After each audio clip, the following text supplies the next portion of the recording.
di dalam watchlist kita 35 saham itu juga bukan merupakan best of the best-nya, bukan. Ya, tapi 35 saham watchlist kita itu kita pastikan sudah kita analisa, posisi saat kita masukkan ke dalam watchlist, kondisinya masih under value.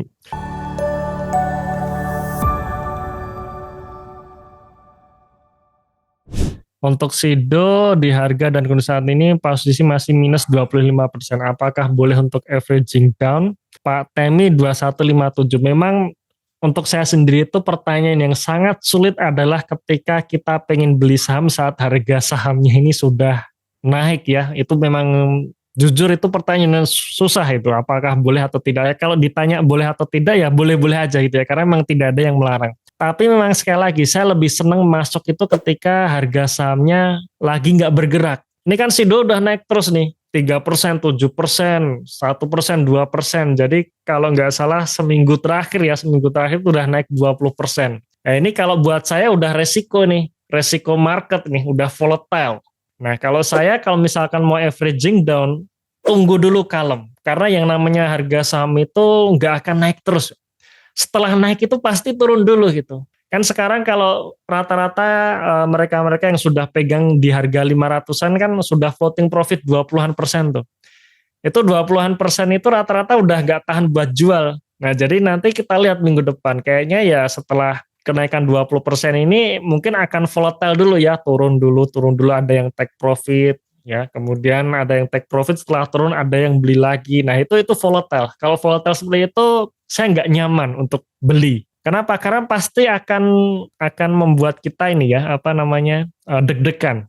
Kita beli saat volatile ini pasti pertama kita pasti FOMO ini, pasti itu FOMO. Kita beli saat harga sahamnya sedang naik-naiknya itu pasti FOMO. Nah berarti ada kecenderungan kita FOMO. Kalau kita FOMO nanti akan jadi nggak tenang gitu. Ya beli saat harganya naik-naiknya, wah pasti tuh besok akan dilihat lagi, wah harganya kok turun ya gitu. Nah itu tanda-tanda kita FOMO ya. Jadi kalau menurut saya tahan dulu aja Pak ya, tahan dulu aja nanti averaging down-nya ya nantilah ya nunggu ya mungkin seminggu itu harga sahamnya nggak bergerak gitu ya. Nah itu kita bisa beli gitu ya, seminggu 2 minggu nggak bergerak gitu ya. Kalau sekarang ya diemin dulu ini. Ini udah 20-an% nih, yakin saya ini pasti udah mulai banyak orang yang pengen take profit nih. Gitu kan ya. Nah jadi biasanya seperti itu ya. Oke, kemudian Pak Anto ya jam 22.06 direct message. GGRM bagaimana prospeknya?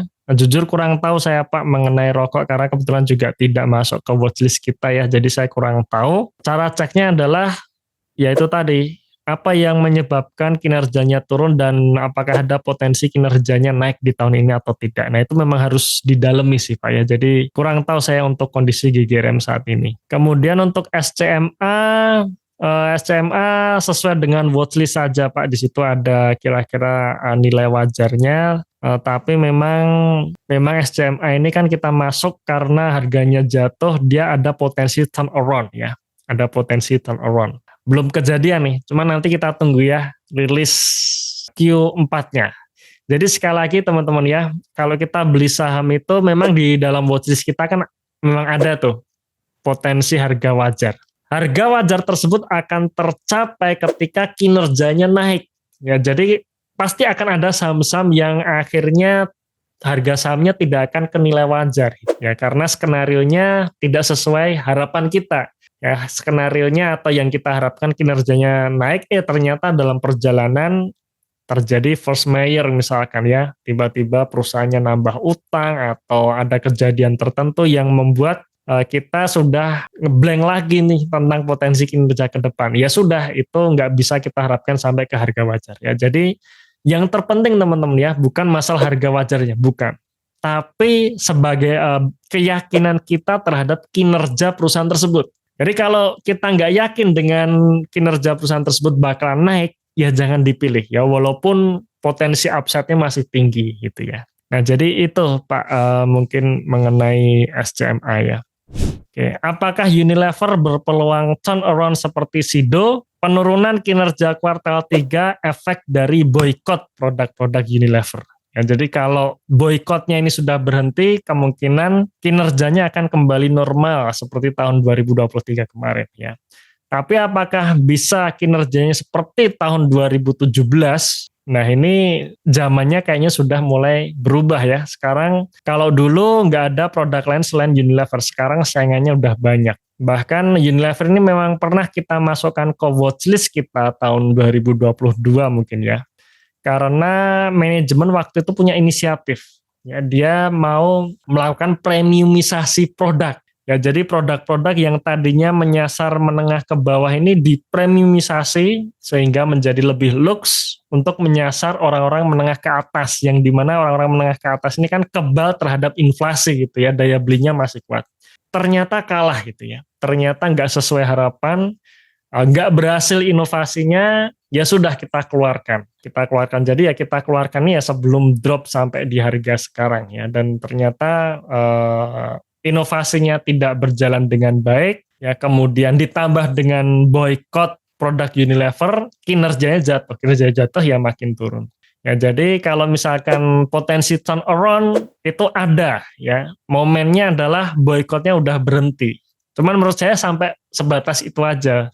Tapi kalau sampai naiknya seperti tahun 2018 kemarin, belum tentu bisa. Jadi peluangnya tetap ada, cuman tidak akan setinggi 2018. Itu menurut saya ya mengenai UNVR. Pak Wiwianto jam 22.00.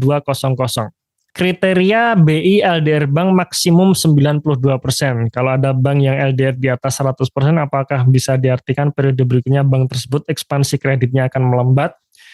Ya, maksimum 92% itu dikatakan sehat ya, dalam artian masih ada cadangan simpanan yang untuk kepentingan likuiditas ya. Jadi kalau bank itu LDR-nya sampai di atas 100%, berarti ada pinjaman yang dibiayai bukan dari simpanan. Wah, itu bahaya sekali ya. Pengalaman saya ketika LDR bank itu di atas 100%, biasanya dia akan cari misalkan repo ya, dia punya surat berharga, dia akan repo untuk membiayai kredit, atau dia akan hutang ke bank lain.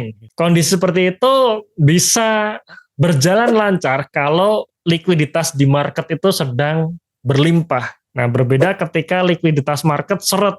Wow, itu bank-bank yang LDR-nya di atas 100% itu bingung dia cari duit. Ya, bingung cari duit, dan kalau nggak hati-hati bisa rush ya, bisa rush ya. Ya sedikit cerita ya, tahun 2020 banyak koperasi yang bangkrut, bahkan koperasi yang bagus yang dia dapat penghargaan banyak sekali itu akhirnya kolaps tahun 2020.